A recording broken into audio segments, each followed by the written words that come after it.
Hello mga person! So for today's video, for today's ganap, maaga nga kaming gumayak ng Daddy Gerson nyo dahil sasamahan niya nga ako magpa-laboratory dito sa Laguna.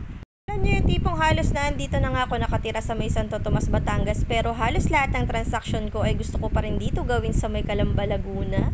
Wala gustong gusto ko talaga at sanay na sanay talaga ako dito sa Calamba, Laguna. Mas mabilis ako nakakagalaw dito dahil alam ko na nga lahat ng pasikot-sikot dito. So, andito na nga kami mga person, inagahan ko nga dahil may fasting nga yung gagawin ko mga laboratory. 1 AM nga ako huling kumain at 8 AM ako dito magpapalaboratory. Dito na nga pala ako sa loob at natapos na nga akong kuhaan ng dugo. 3 beses nga daw ako kukuhaan ng sample ng dugo dahil napakaraming laboratory test ang ipapagawa ko. Kinabahan niya ako dahil akala ko nga 3 beses ay isang oras lamang gagawin yun. Mabuti na lamang talaga ay kada oras pala. So, bali, 8:26 nga ako nakuhaan ng sample ng dugo, kaya naman babalik ako ng 9:26, kaya nagpahinga na muna ako dito dahil medyo napuyat din ako. 1 AM nga kasi dapat ay kumain ako, kaya gumising ako ng 1 AM tapos hindi na ako masyadong nakatulog.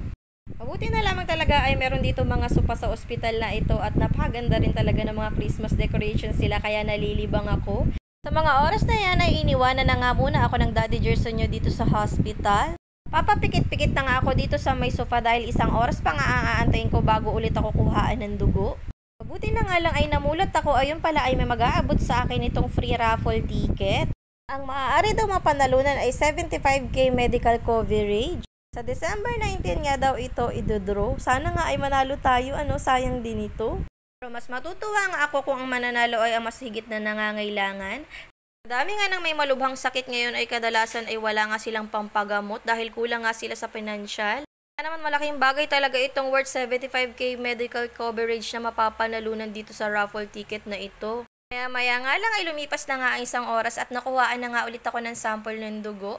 Ang sakit nga mga person dahil dito ulit ako nakuhaan sa may kaliwang braso ko kung saan kinuhaan ako kanina sa punang pagkakataon.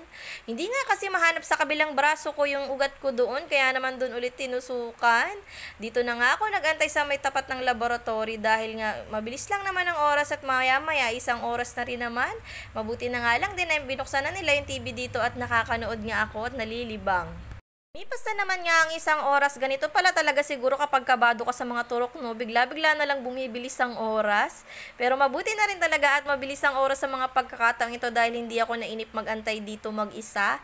Kinuha na nga ulit ako ng sample ng dugo sa pangatlong pagkakataon at huling pagkakataon na nga yun sa wakas. Buti na nga lang dito sa huling tusok ay nakuhaan ako dito sa may kanang braso ko dahil ang sakit na nga talaga ng kaliwang braso ko. Buti nga at nahanap na niya ang ugat ko doon, pero ang sakit doon sa may kanan siguro nga ay lumagpas doon sa may ugat ko kaya medyo na-hurt ako at mas madugo siya doon. Pero okay lang, at least natapos na rin ang aking laboratory for today's video. Wala pa nga ang Daddy Gerson nyo kaya naman nagbiyahe na lang ako pauwi dito sa bahay namin sa Laguna.